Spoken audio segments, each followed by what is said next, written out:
Thank you so much. And if we have one more mic. All right, but let's kick it off. Welcome to our panel, Bridging the Divide, Tackling Diversity Bias in Generative AI. A very sexy topic, of course. Great to have you all here. And it started snowing. I just noticed in a beautiful Davos. That is definitely a good sign. And we have a lot to discuss here with my amazing panel. My name is Martina Fuchs. I'm a business journalist and also consultant for the IMD Business School, just like Jennifer, the same workplace as well. I would love to introduce my wonderful panel here today. We have Annabella Basler. She's the CFO for Ringier and also the initiator of the Equal Voice initiative. We have Oiku Ishik. She's a professor of digital strategy and cybersecurity at IMD. And we have Anne Jameson. She's the COO at Microsoft Switzerland. Ladies, I know you have a lot to discuss, but if we could maybe be a little bit quiet and take a seat, that would be absolutely appreciated. All right, ladies, so the rapid integration of AI and especially generative AI into society and business is, of course, adding a lot of money also to the global economy, trillions to be precise, and also at the same time, of course, poses significant risks and challenges in terms of gender equality. So this is what we are going to talk about today and how to solve some of these problems. Today marks the exclusive launch of a new white paper, Mind the Gap, by the organizations that these ladies work for, and the embargo has just been lifted, so you can snap away. It's hot off the press, it's official now, and it was launched by Equal Voice, Microsoft, and IMD in a great partnership together. The key outcome is really that only 5% of leaders feel highly competent in identifying bias data development or deployment. You can read much more in a physical copy behind there on the desks, but also, of course, to save some trees, you can download your copies online. I would love to give the floor now to the ladies with a short opening statement, if possible, within 60 Swiss seconds, so 59 seconds to be precise.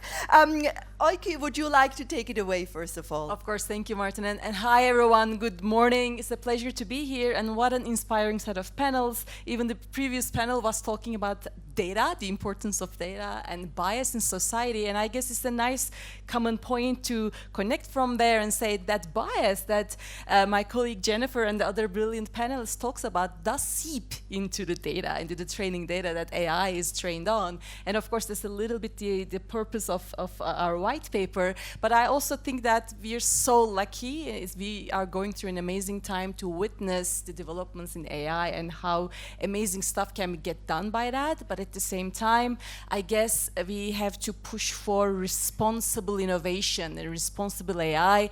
As things get more and more complicated, we need to be more and more careful to manage these challenges and issues by design. I totally agree. It's to break the bias now that we have, because we see this major unconscious bias in AI. We need to have now diverse teams, diverse data to ensure diverse AI. There is always the saying, garbage in, garbage out, right? So I think it's now diversity in and progress out. Good morning. Thanks for having us. From a Microsoft perspective, I couldn't agree more that the time is now. And we're at a crossroads and an intersection of where AI can absolutely not only help mind the gap, but help close the divide. And at Microsoft, we really are looking at from the inception of any AI and technology, to make sure that we are building to technology, AI, applications that are creating a much more inclusive world today. Thank you so much. And if we can maybe clarify and specify a little bit what your organization is specifically doing in terms of tackling the gender bias in generative AI, maybe at Ringier in the media sector, what do you do, Annabella? Well, we started 5 years ago an initiative called Equal Voice, And we are reaching now 50 million users per week in 7 countries with 32 brands. So it does have an impact. And what is this movement based upon? It's totally based up on measuring it. So what are we doing? We have implemented the equal voice factor 5 years ago that measures real time how often men or women are being represented in media. And last autumn, we had a great outbreak because we invented the Equal Voice Assistant. It's an AI tool that real-time supports the journalist when writing to show any kind of gender imbalances or unconscious bias. The journalists by themselves can decide then if they want to take the solution that the Equal Voice Assistant is offering or not. So it's called Equal Voice Assistant, not Equal Voice Boss. So the responsibility is still with the humans. Amazing. As a journalist, I definitely have to check this out. Oiki, you run, of course, at IMD a lot of executive leadership programs and management initiatives and so on. What are maybe some of the standout programs that you have, especially when it comes to Gen AI, and how to include and incorporate more women? Thank you, Martina. Indeed, I co-direct a program that's called Generative AI for Business. And it has been amazing to observe, first of all, level of maturity increasing. We've been running this program almost 2 years now, I think. So the nature of questions that we hear from executives following this program has been changing so dramatically. I do remember a time early on, the concept of bias was really something they learned for the first time in the program, but now everybody is aware of it. So I think we're already in a good place from an awareness perspective. Now the questions and topics come back to, okay, now what? How do we go about this? So the questions around what kind of technologies do we have in our access that can help us with this? What kind of processes? Who do we need around the table? So we do have a lot of actually conversation around D&I and AI when it comes to tackling this bias. And Microsoft is such a technology leader and tech giant as well. So I guess you have a lot of pressure to really be a role model as well in that game, right? So what kind of opportunities do you see when it comes to Gen AI and promoting more women? And what concretely are you doing? Great question. First of all, I love the fact that we've got an equal voice agent in the era of agent building. And so, from a Microsoft perspective, what we're doing, and I'll throw the question out there: how many of you, and it's women as well as men, right? How many of you have a male agent, or meaning an email agent, or a presentation agent that prompts you on, are you being inclusive? I do every day. And so Microsoft challenges every single employee to understand, are we communicating? Are we presenting? Are we developing for inclusivity and getting both the male voice, the female voice, the diverse voice across all of our technology? And that's, from, as I said, from start to finish, from when the applications are developed. And yes, a lot of the applications right now are predominantly, as we see, white men. However, we are making great strides and bounds to get females into this tech. But it's also not just females developing the tech. It's pulling a diverse group in to test, to launch, to communicate out. And I can just tell you, even in just our recent announcements, the era of agents and agential technology will absolutely change this gender game 100%.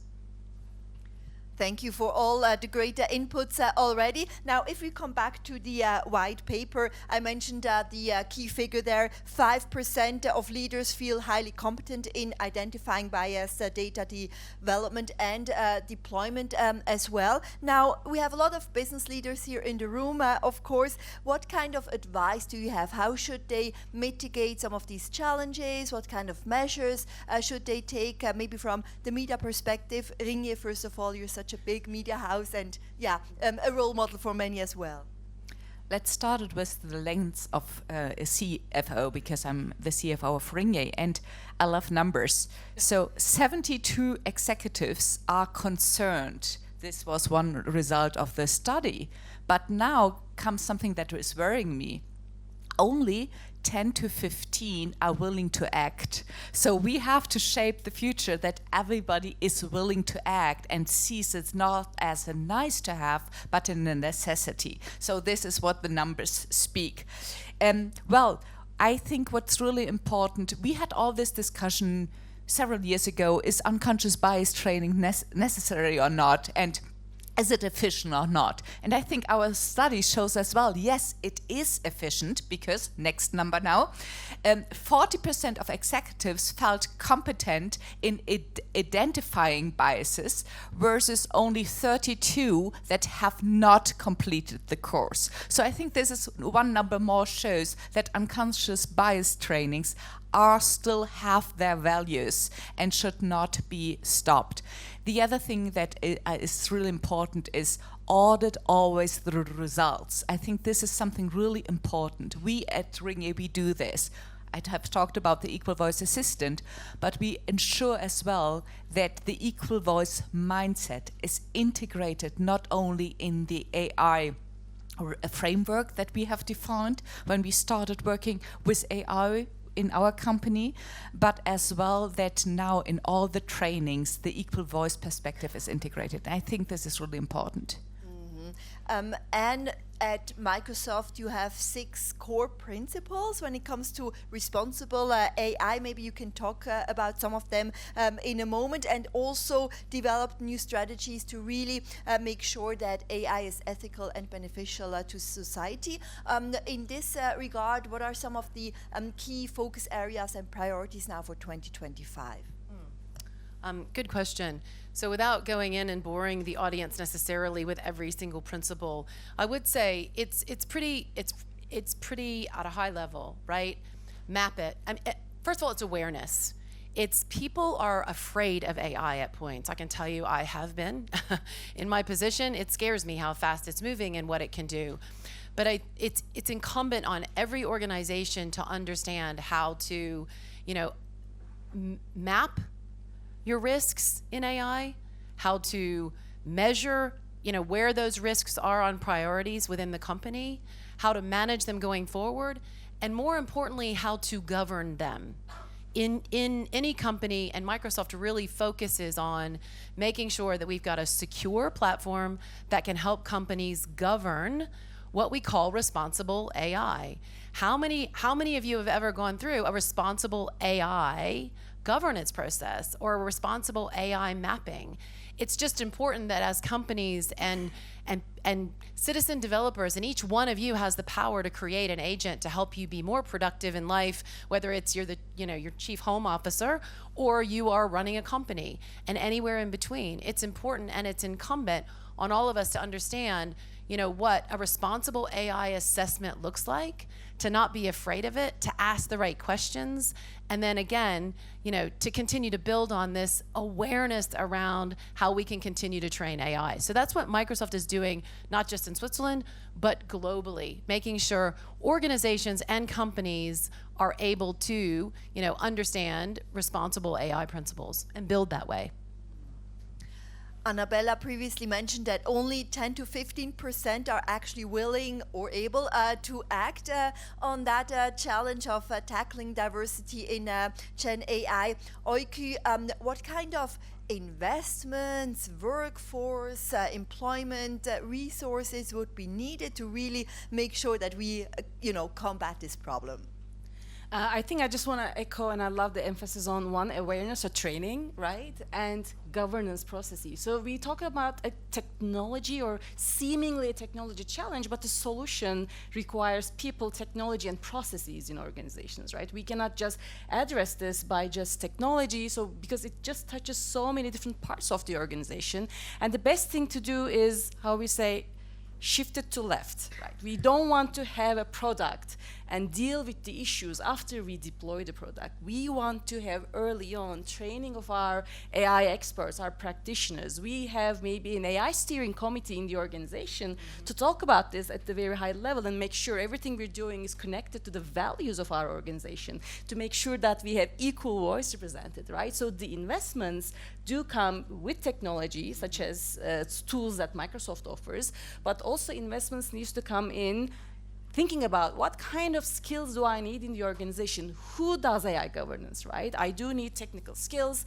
I need legal skills. Now there's here in Europe, AI Act is in place, right? We have regulations coming up, but we also need D&I experts in that group to make sure that we're actually doing this in an inclusive manner. So investing in people and skills, investing in technology, as well as putting processes in place is what we need to do. You mentioned the processes and also the EU framework. When it comes to that, Annabella, what kind of principles in AI should there be established? What kind of processes and values as well? Is it like individual for each organization, or should we have a much bigger global or regional or country level framework? Well, I think we are all aware how generative AI can develop. It can perpetuate all the biases that we have, or it can mitigate it.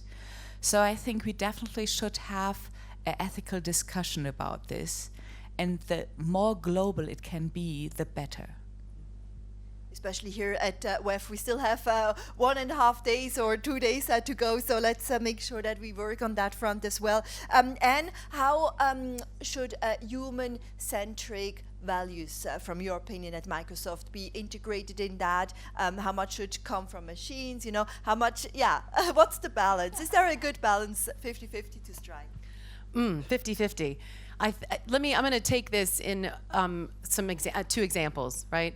So let me look at healthcare, first of all, right? The key with healthcare is to enable our doctors, our nurses to get back to the human side of medicine and be able to focus on patients. So looking at how we adopt AI on the humanistic side to make sure that it, number one, bridges the gender divide. So when there's medical questions being asked to AI, that it gets enough information. At the same time, allowing that information and trusting the data and the information to enable the doctors to get back to a much more humanistic side of medicine.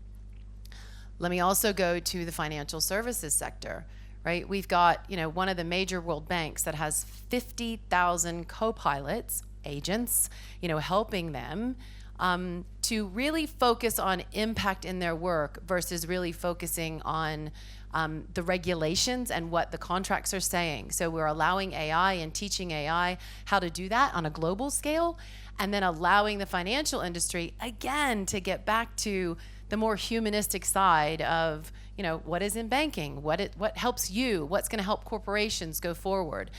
So there is a middle ground for sure, and it's really exciting because we are on the cusp of making sure that AI bridges the gap, but also from a humanistic side allows people to get back to where they're going to impact humans in a much broader way.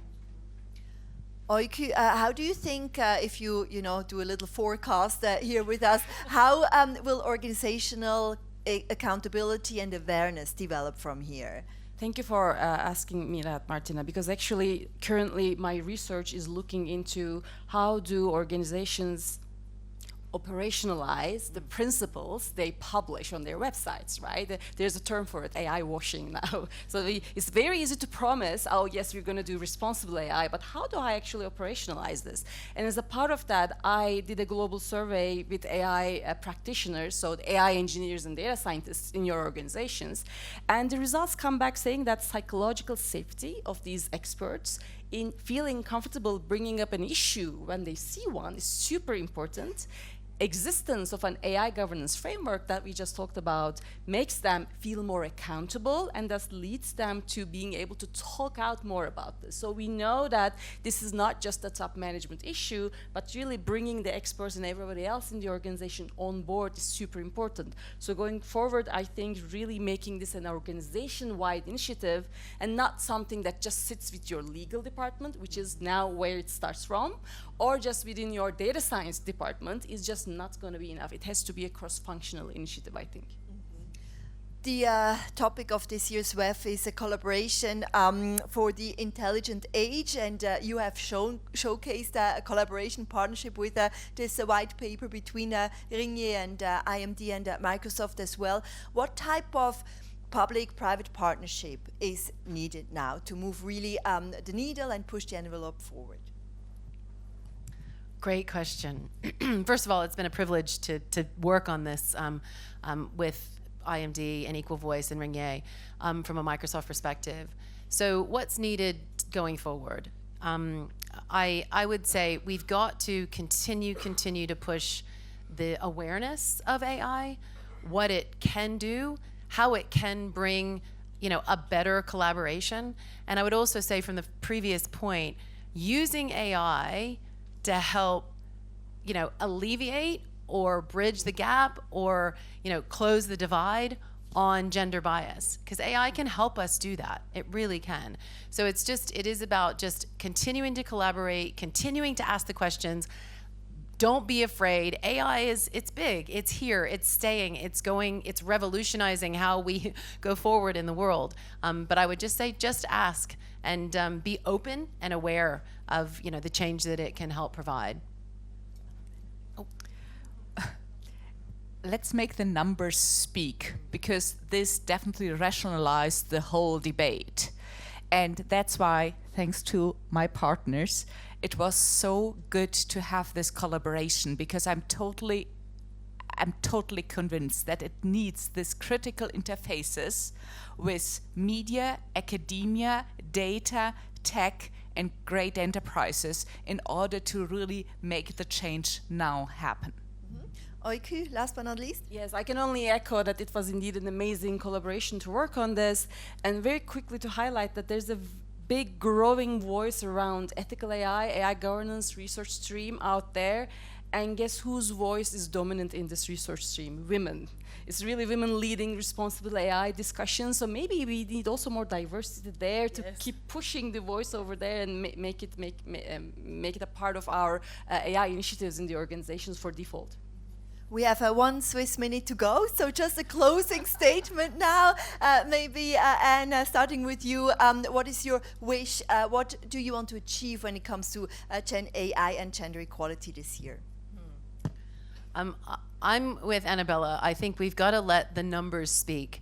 And I would say my goal is to ensure that, it's women, it's men, it's children, it's, teenagers, it doesn't matter. It's the human population understanding that the revolution, the evolution of AI is really, really important in taking the human population forward.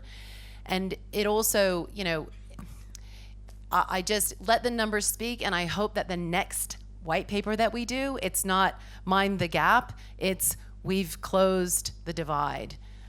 So that's my wish going forward. I'm sure there's a next edition soon. Oiku, final statement. Yes, likewise. I think I'm just going to repeat what I said in the very beginning. Responsible innovation is the way to push forward. And I think we also need to, as much as the topic we're discussing now is important, but we have to take a holistic perspective on this. Digital safety, cybersecurity are also big factors of going forward with AI in a responsible manner. Annabella. Maybe we should ask Rupa to start a challenge here with World Women Forum, because I don't know if everybody is aware that 25% less women are being trained than men. So maybe we should start like a big AI literacy for women. Let's do it. All right. Thank you so much, ladies. As I mentioned at the beginning, you can pick up a physical copy of the white paper and also get download online. Thank you very much. And we're finishing Swiss time. Thank you. Thank you.